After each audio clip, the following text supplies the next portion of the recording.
Hello and welcome back to the Inverted Castle, a Metroidvania enthusiast podcast. I am a church boy who goes to church and reads his Bible, Eric Fox, and tempting me to sin as always is a man who makes guilt look good, Mr. Tom Blight. Eric, burn them all. Okay, leprechaun on my shoulder, I'll get right on it, but first, listeners, we have a confession to make. We have indulged in the devil's ludus. That's right, we played Blasphemous, a game served up hot and fresh by The Game Kitchen and released or published by Team 17 in 2019. It's a game that features brutal difficulty and brutal violence both outward and towards the self, as well as featuring a lot of the most, let's say, violent Christian not architecture, iconography, we'll say. Christian Gnosticism, or I don't know. Listen, it's a mix of that as well as like apparently some Spanish artistry. They got a lot of inspiration from around where they lived because the developers are Spanish. But yeah, Blasphemous. It's it certainly has a vibe. Yeah, they are committed to the Christian guilt. Boy, howdy. Guilt, violence, blood, gold, bones, flesh. These are all things that happen and are common themes, we'll say. Overall, how'd you find the game? This would have been your second time around. Yeah, I mean, this is my second time around. I didn't actually finish it this time around. I wish I had spent more time with it because I had a lot of fun, like, just replaying to about halfway through. Okay. And I remember it very fondly from the first time that I played it. Some things are a little impenetrable. Yeah. Definitely some of that, like, oh, I guess I just had to Google it kind of stuff going on there. A few god dang it moments for getting side quests complete.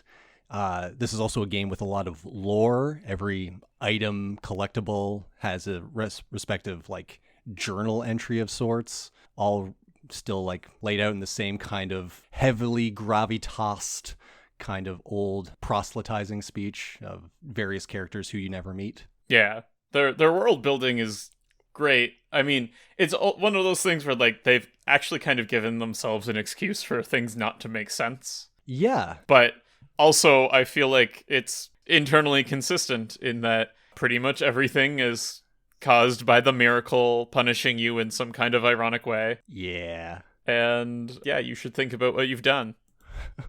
Yeah, I'm not someone who reads all of the journal entries, so as far as, like, the overall, like, narrative, I wouldn't say I know all of the proper nouns, but the tone of the story and, like, how it's all presented is very thematically consistent in a way that really, I really enjoyed the vibes of just everything being terrible and it being your fault, or if not your fault, you're still going to suffer for it.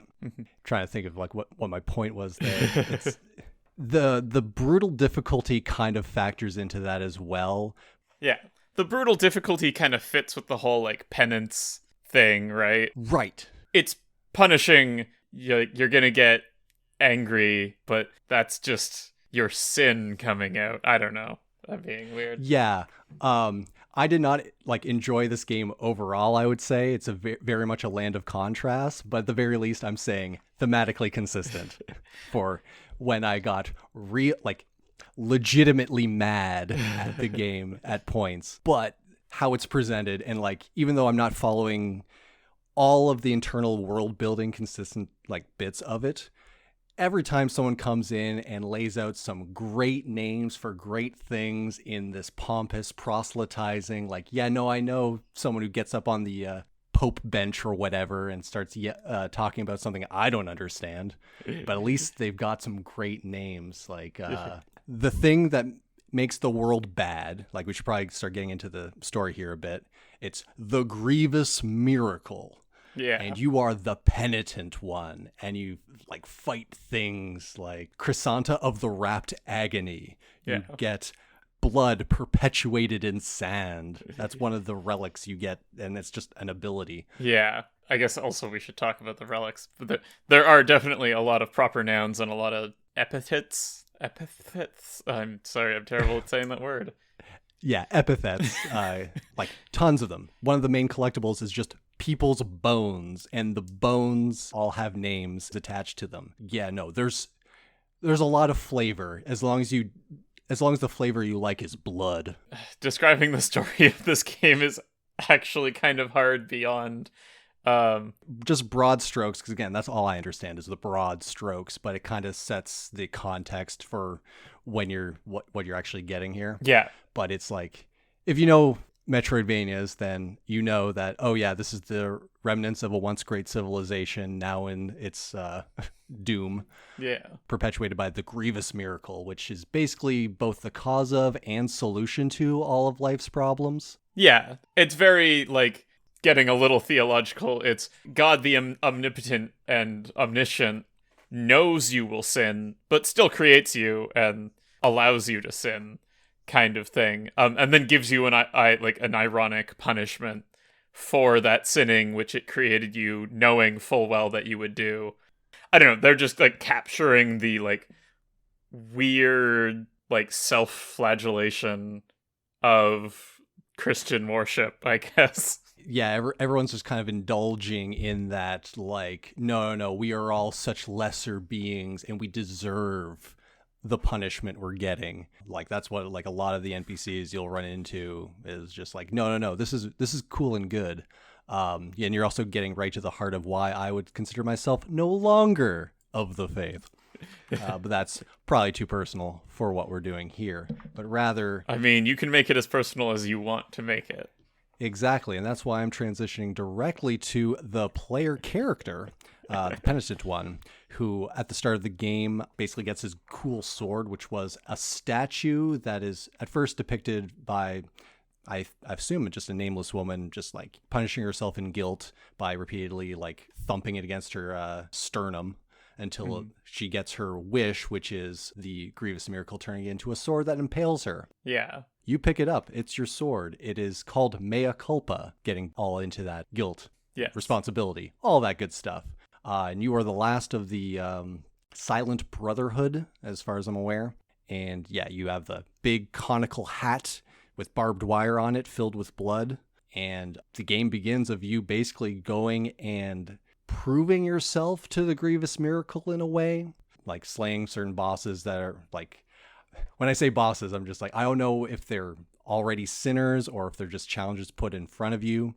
They're great fun, but again, the greater lore implications, no idea. Yeah, so I like my understanding of it is that there basically was a point where there was almost a rapture-like event where everyone's guilt starts to manifest in the real world, right? That's when mea culpa turns into a sword, right? And all of this stuff happens, essentially. So, like, everyone is transformed by this in some way. The penitent one is, for some reason, only rendered mute. And that's, like, the excuse for basically all weird things to be around is, well, it's someone's messed up guilt punishment. Yeah, I think it's related to, like, what eventually becomes the final boss, who's, like, the High Father Escribar of the Turned Throne. Great names.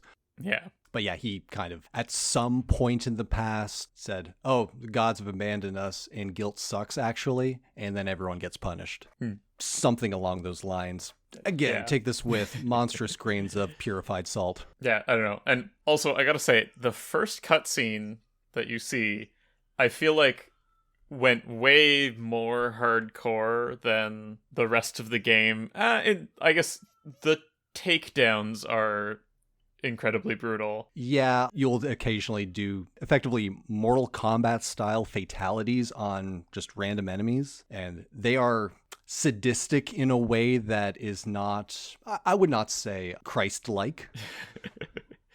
Yeah, they have an interesting view of, I guess, what should be guilt-worthy and what is apparently part of atonement, since your currency is obtaining tiers of atonement from when you kill enemies. Yeah, souls, gold, smackers, whatever you want to call it.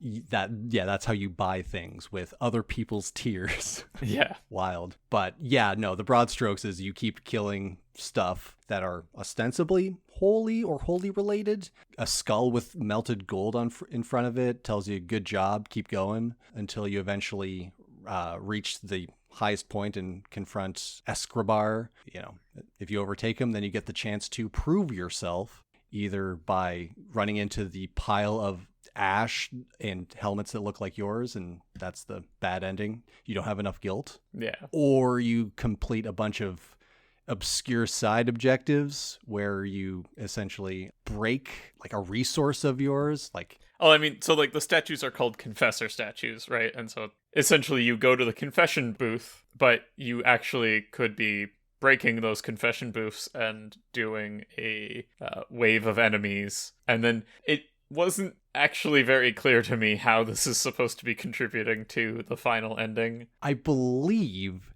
that you're essentially taking on all of the guilt that they have and basically like consolidating it all into yourself. And then you become the next son of the miracle. Yeah. If you have the most amount of guilt possible. Yeah, it's weird. And then there's a third ending added via DLC that I think is only New Game Plus available, where you attack and dethrone God. And then there's a little teaser for what I assume Blasphemous 2 gets into. I have not actually gone through the third ending. You confront the High Will, which is more or less God, and you cut its faces off. And then you are buried, but then from the sky a giant heart appears, and there's a dude in the heart, and then it fades to black. Okay. Yeah, no, it makes as much sense to me as it does to you. All throughout this, there's just like a bunch of NPCs that are all on their own journeys of atonement. The dude that stares at his at the path because he has a weight around his neck.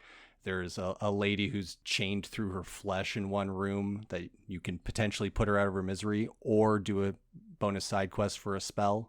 No one's having a good time in this world. Yeah. Called Custodia, just for the record. But yeah, I guess we should actually talk about gameplay a little. Gameplay's the biggest focus in this by a large margin. I mean, like, we talked about the absolving guilt. That's actually the death punishment corpse run-esque mechanic of, rather than losing your money when you die, you are going to get a little bit of your magic power taken away. For each death, there will be multiple tombstones if you die more than once. You have to go collect all of them. It keeps taking away a chunk of your maximum MP, in a sense. It's called fervor because everything has to be themed, but it's essentially just fuel for your magic spells. Yes. Your prayers, which is magic spells. Yes. And yeah, each one takes away more of that, as well as I believe it lowers the amount of Tears of Atonement or money you get from killing stuff until you absolve your guilt. Maybe. I don't look very much at the number. It just goes up when you kill people. And this was listed on the wiki, so blame the Blasphemous wiki if this is incorrect information. I don't know. I'm sure they know what they're doing. Certainly more than me. But yeah, instead of doing the corpse run back to where you died, you could also visit those confessor statues and just pay a fee to wipe it all away. They can take your guilt instead. Yeah. Otherwise, this is a side-scrolling platformer / hack and slashy type thing. You've got a bunch of abilities at the start, and those are effectively most of what you get. You can upgrade some things, but for the most part, yeah, you got your standard sword combos. You got a parry, dash. You can actually, if you hold the dash button in the air and hit something with your sword, you get a little boost. Not quite the Hollow Knight sword hop, but, you know. Yeah, I feel like that explained it differently than I remembered it being. Oh? Where I feel like I remember holding down to do the little sword hop while swinging horizontally in the air. And then it was like, but the tutorial said use the dash button. I'm confused. Holding down would definitely create a problem because one of the optional upgrades for just your combat it's tapping down while you're attacking. Oh, okay. Yeah. Because, holding down is like a ground pound type attack, and that's the opposite of what you want. Yeah, and I guess other than your like immediate combat abilities and the prayers, the sort of elephant in the room that we should talk about is some people don't like the relics. So the relics are essentially what replaces gaining traversal abilities. Yeah. It's very key-like. And I guess the other complaint people have about it is that apparently you can complete the game without ever equipping a relic. Yes, they are all entirely optional. Like we all know as habitual gamers is that optional content is a fake idea. Obviously, it's all necessary, but there's definitely a sense of the traversal things you get from the relics don't feel impactful, and they don't come at the appropriately at a place you would expect it to. Like you beat a like major boss or like several major bosses in a row, and your ability to get around places is not at all augmented. Yeah. Instead, it's all these like side, like, oh, you find a key in one place to open up a door in somewhere else, and oh, you just have it now. And because it's all optional stuff, and because what they are, like there's 7 of them, really only 4 make a difference, where you have like one that's just, oh, you can get extra lore and puzzle hints from dead corpses. Cool. One is a chime that says, oh, there's a secret here. Also useful. Not an exploration boost in that sense. And then you got like, oh, if there's a poison area, now you can explore it. That's essentially a key. Mm-hmm. There's the one that spawns platforms where you can kind of see a little red haze. Well, now you can make them actual platforms and get places. Yeah. Essentially a key. Mm-hmm. There's the one that lets you fall into pits where instead of it killing you instantly, we'll get to that, it will transport you into whatever room is below it, which is useful and can unlock certain things, but also could theoretically like, oh, this is the ass end of nowhere. I may as well have died. But interesting. Probably the most interesting one of the bunch, just because of how it like opens up like explorable areas of what used to be instant death is now another path. Cool. A+. Gotta give it to that one. And then there's one where you can jump out of swamps. It's useful. It is useful. It just felt like weird that like there's like one thing that it actually unlocks in the whole game. Yeah, I think that one's technically the most traversal ability in that it's like, that's basically the gravity suit. Exactly. But for like one spot, and otherwise it's just like, okay, yeah, now swamps are kind of easier. I can think of at least 2 items that it would let you get. Fair enough. But yeah, I guess that's the thing, is that all of these are just like getting you to more items, more optional areas, not actually things that are getting you to the end of the game. I don't actually have a problem with that. There's some people who go so far to say is this is not a Metroidvania because of that. I would not say that. Like I would say like even if you took out the relics entirely and like none of them blocked anything, this would still be a Metroidvania. I just think it sucks. That's fair. It's certainly, if you're looking like, if the appeal of Metroidvania is, hey, I'm gonna get a cool ability that recontextualizes the map, this is not the game for you. No, it is just, oh, now I've got the one thing that now makes this other thing unlocked. But it doesn't make any of the other platforming puzzles and challenges in any way different. Anytime you're going back to old places is essentially the same, other than, oh, swamps are kind of easier now. Did we forget the one that makes the plants grow? We did forget the one that makes the plants grow. Also effectively the same. Yeah. So yeah, there's 5. I don't know. So after I said that stuff about recontextualizing the map, in a way, the fall down pits one and get to a new area does recontextualize the map. It's just not that interesting of like, there's not a lot of agency in applying it. It's just, oh god, where was everywhere there was a pit that I could fall in? I've got to go find them now and jump down them. That's the one I don't have a problem with. That's the one I would love to see more of. All the other ones just don't have the impact. And like part of the appeal of these is that kind of catharsis of exploring old areas. Yes, you're more powerful to an extent, and so the enemies don't pose as much of a problem.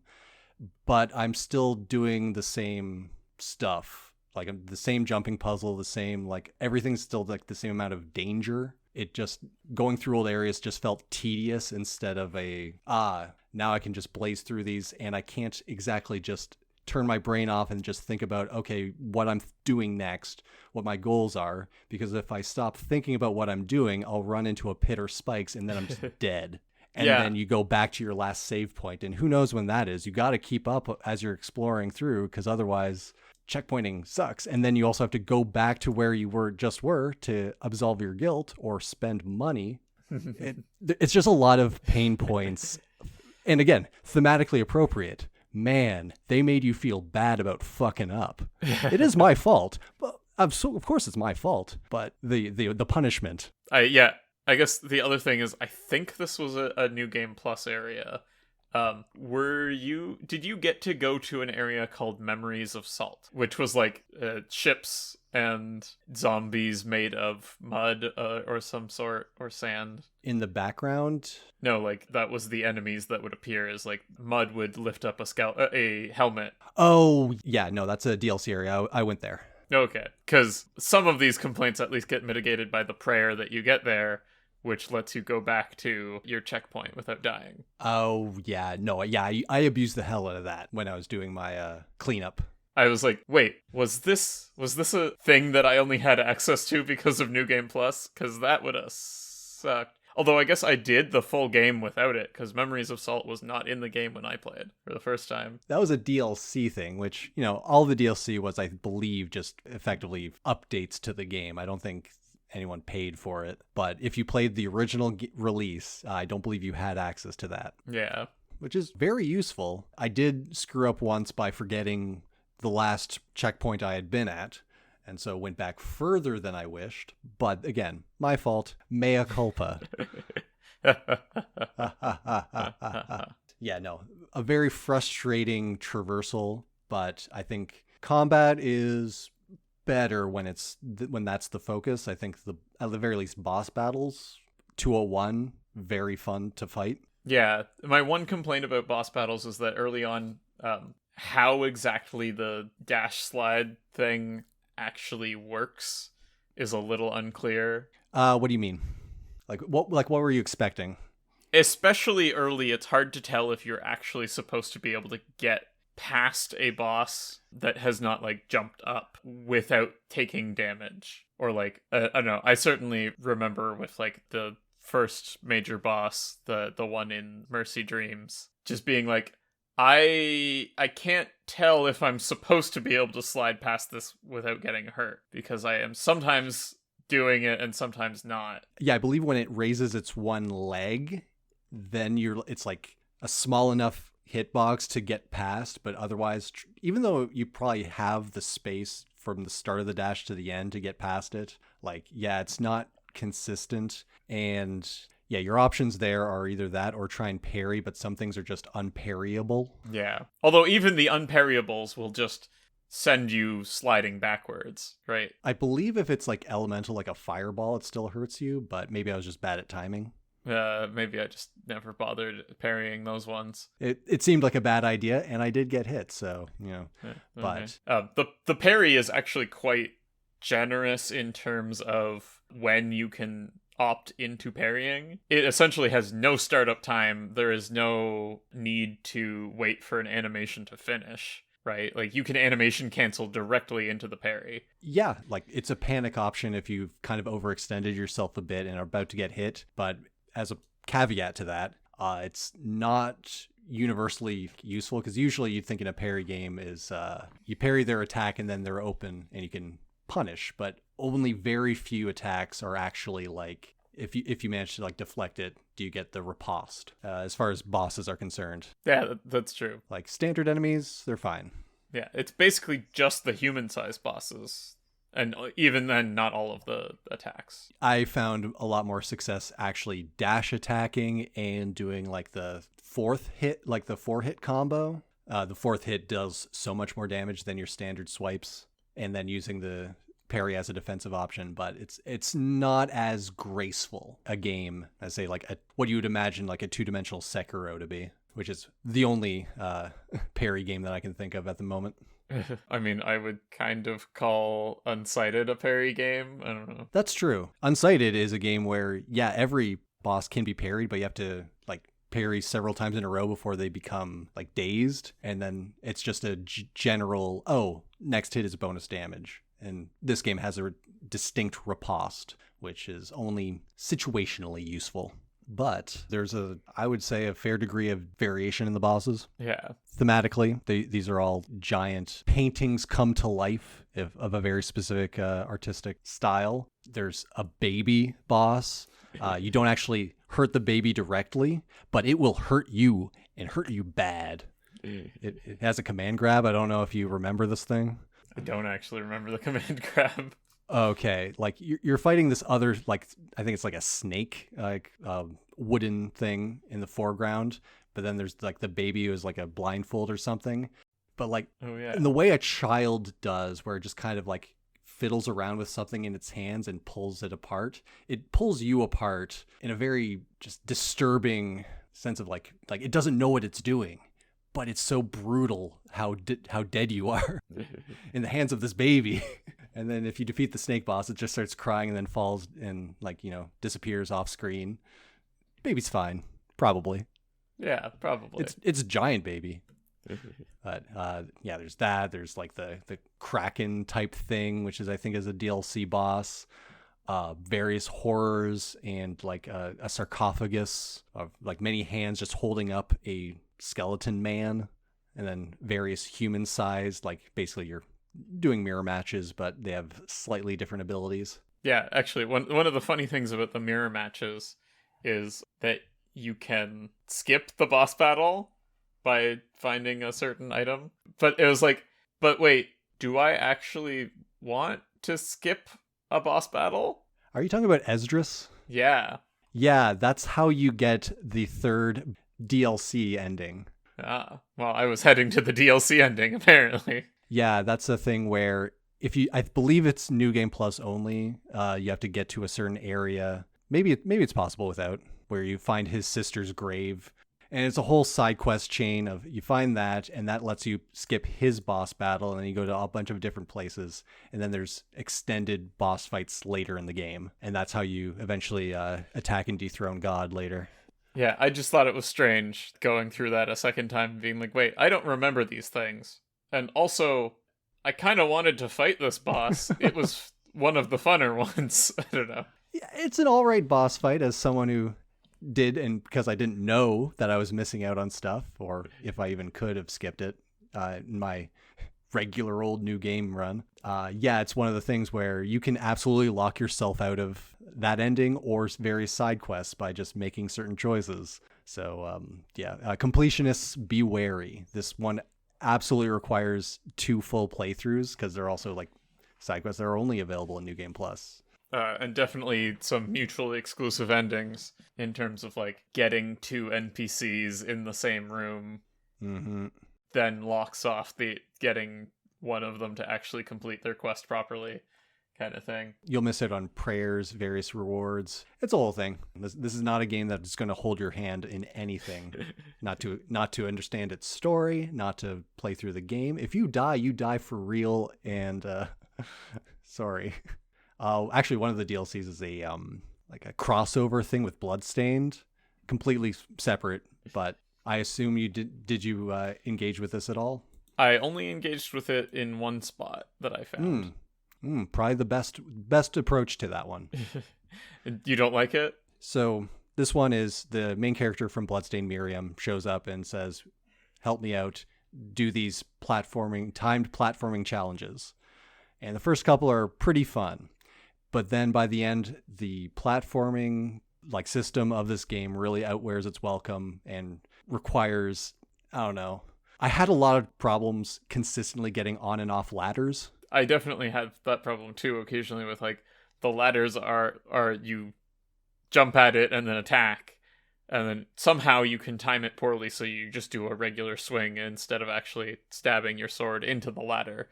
Oh, I'm not even talking about that. That's also a problem. Oh yeah, sorry, you're talking about the regular ladders. I'm talking about just regular ass ladders, not the sides of the wall where you like cling to it like that, where if you're if you just got hit, you can no longer stab into things. So like there are lots of fireballs in these platforming challenges, and then like I think I should be able to hit it, but fucked up. Yeah. But no, ladders in general, if I'm not hitting directly up, not left and up, just up, I just soar right past it. And these are like 3 to 4 minutes long of consistent race against the clock. it was frustrating, and the reward is just a single spell that I never used. And like some of it was also just like moving platforms that require you to wait, and like you don't have the freedom of movement that say Pseudo Regalia has, where like you could figure out a way to skip the wait, right?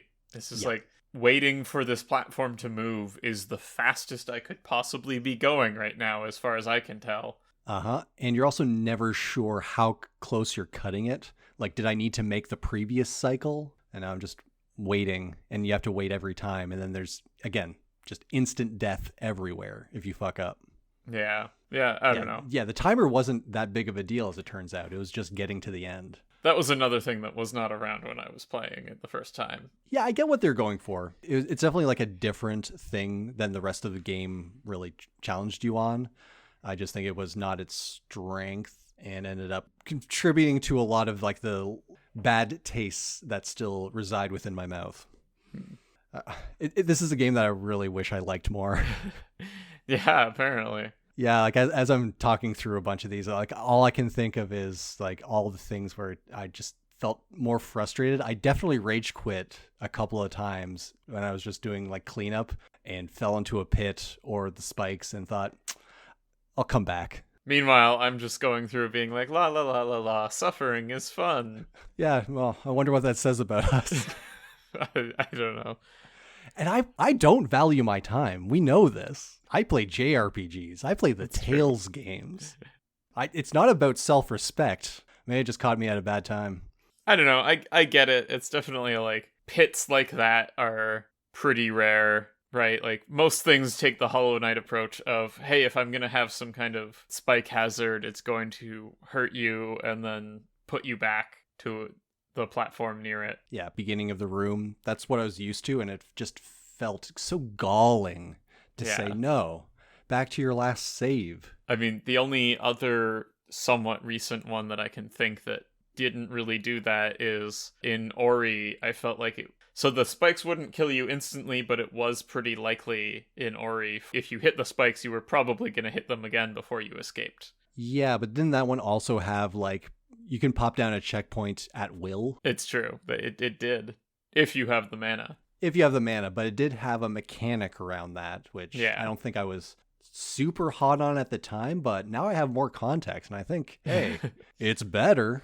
It's better than this. Yeah, no, it just felt too much. Like I also I think it like Dark Souls does the same thing, but they also more rarely put you in situations of do some platforming, but it also sucks there. Like I'm not that's not a perfect game. I mean, if they made you platform and killed you all the time, right? Like jumping in Dark Souls has never been good. It got better in later games, but it was still always awful. I guess Elden Ring jumping is not as much of a problem. They finally gave it a button. Yeah. I feel like a lot of that more slow paced and also like just learning patterns and stuff. Blasphemous, I was still getting hit by continuing to hold left through a screen transition and forgetting like, oh, this ledge has one step before I die. Ugh. Yeah, but like I wonder if it's like, so you have a little bit more platforming agency compared to like Dark Souls, but that just makes the developer feel like they can put these instant death challenges in there and it won't feel controller throwingly hard every time. Yeah, and I am overselling this a bit. It's like not like a constant like, oh, I'm so mad like I'm playing I Want to Be the Guy circa 2007. It's just when it went bad, when it wasn't like, if I'm exploring a new area, that was more or less like, okay, there's some tension here. I'll be careful. I won't just drop down to a place that I don't know is there. I can understand the wanting to build tension in that way when I'm going back, because this is a Metroidvania and I'm forgetting that like, oh, I assume hopping down there is safe because I've explored that map square, and oh wait, no, there's spikes. Yeah. It's just one of the things where it's this game works better as like a straight shot, but trying to get everything, it was punishing me for wanting more. Well, I could go into New Game Plus and check out some new things, but I'm already having a miserable time squeezing blood from this stone. I'm good. I'll just look it up. And so I did. Fair. at the very least, internally consistent. There's a certain type of sicko that loves this game, that loves all the bespoke, brutal, bloody, violent finishers. They'll get it for every enemy type in the game. But that ain't me, dog. I play real fighting games. Shots fired. I don't need to be mean. What am I doing? I don't care, and now I just defaulted to like riling people up. MK fans are out there, I'm sure. Anyway, as the more positive person on this podcast, anything you want to mention that's good? I mean, like I had a good time with it. I didn't care about some of the gruesomeness. Like, I don't know, it's an interesting aesthetic. I wasn't that grossed out by it, but I don't know, it's not my cup of tea necessarily. I was there for the rest of the aesthetic going on there. Yeah. Aesthetically, it's no real criticisms there. Definitely requires a content warning, but beyond that, that's not where my hang-ups lie. Yeah, like give me that like blinged out skeletal bishop. Hell yeah. Give me the weirdo that sits in the bone dust and wants bones. Yeah. Musically, anything standing out? I remember it being fairly atmospheric and like fitting the atmosphere, but also can't actually recall very much of the music at all. Yeah, well, like I think it's still is all wrapped up in aesthetics still. At a certain point, we have to just admit to ourselves that we are not people who are well equipped to like judge like it on its like own merits so much as how it makes us feel. Yeah. And if it like is particularly like jarring, like if it doesn't fit or gets too repetitive, rote, or annoying. But no, this one was always that if you imagine what you would want to play in a church setting as you carve up tons of dudes, it's that. I mean, like, that's art, man. Art is always about how it makes you feel. Yeah, well, we're here to like actually like bring a definitive answer to what's the best art. And the only way to do that is to rank it among its peers. So, hey, Tom, how's that for a transition to our stack rank? I like it. I like it a lot. Yeah, I have a feeling that you and I are going to be very different on this. Because It sounds like it really ground you down by the end of it. Yeah, like I'm trying to like think like, okay, it's not a terrible game by any stretch. I did have fun in the not 80% of the game, maybe 70. I don't know. Anyway, what were you thinking? I'm thinking it's funny, right? This is a list of games I had fun with. I'm not going to be like, it's not Metroidvania enough. I don't know. Yeah, no, that's not even factoring into me either. I would like you to know that I like puffed off my chest and shook my shoulders. I don't know why. Do a little shimmy? Are you tempting me to sin again? I don't know who this is that I think I'm mimicking. Some kind of Metroidvania aristocrat. Aristocrat who's like a little sultry? Like, ooh. No. I have dangerous opinions about video games. I was thinking pompous, but... oh, okay. Not sultry, but... Don't kink shame me. Yeah, I don't know. I liked it a fair amount. I think I'm looking at somewhere above Guacamelee, which for me is currently number 13. Okay. But I don't have that strong of a reason for this. I wish I had actually had the time and gone and finished it. But you have finished it. Yeah, I finished it the first time, but like gone and finished it the second time through, and maybe then I would be like going through the very beginning of it again. I was like, oh man, this is great. Maybe there would have been a point where I got tired of it. I don't know. Ironically, having played it less than you, I am still the one who is just over it. I'm the grizzled old man. I see. And where is over it going on the stack rank for you, grizzled old man? So the aesthetic and just the vibes I'm getting and a pretty decent combat system is doing quite a bit for it. However, like I'm looking at Chasm, which is 21 currently, and I think I'm going to put this just slightly better than it under Gato Roboto, which is a game that is just like one I can more readily like recommend to basically anyone that I didn't have as many caveats for. I think this game is doing a lot of things that is cool in terms of how it's presented, but it also hated me too much, and I've got to just respond in kind. Coincidentally, I also put it just below God of Roboto, but Blasphemous and God of Roboto are both much higher for me. We're weirdly consistent in inconsistent ways. But yeah, it's my new number 21 out of 34. Wow, we're really racking these up there, huh? Yeah, we're getting up there. Our podcast is old now. Yeah, well, we started old and it's only getting worse. But I think we should probably add a 35th one. Do you have any ideas for that? I do, although this feels like going back to the same well, but it's things that released recently. I have another Kickstarted game that released. You've just been doling out money for games that, if it wasn't for this, you didn't have some sort of like excuse, you wouldn't play these.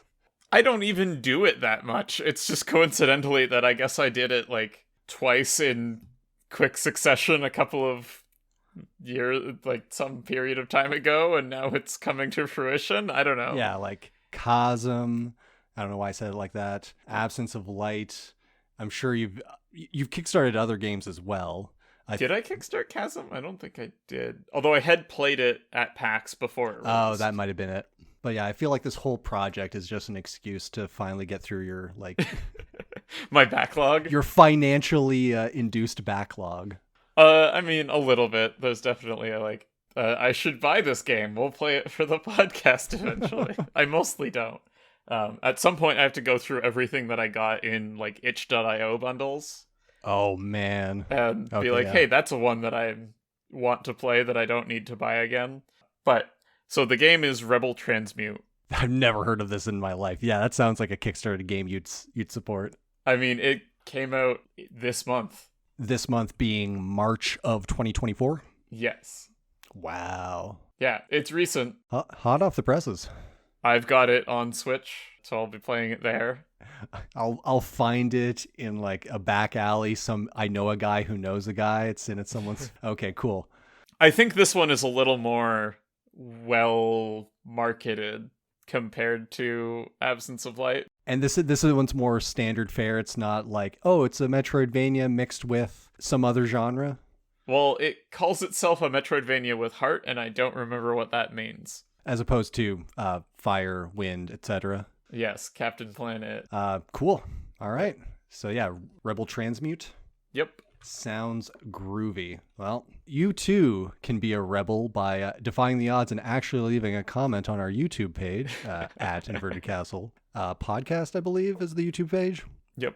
Or emailing us at invertedcastlepodcast@gmail.com. We are, of course, on Twitter/X, but we all know it's Twitter. At Inverted Castle P. Never forget the P. Anything I'm missing that is relevant? You can find us on Facebook and Mastodon. Maybe at some point I'll open a Blue Sky. Who knows? I stopped using Threads, apparently. In any case, I think that's it for us. I've been Eric Fox. And I've been Thomas Blight. And remember, kids, only you can find the fun in fundamentalist orthodoxy.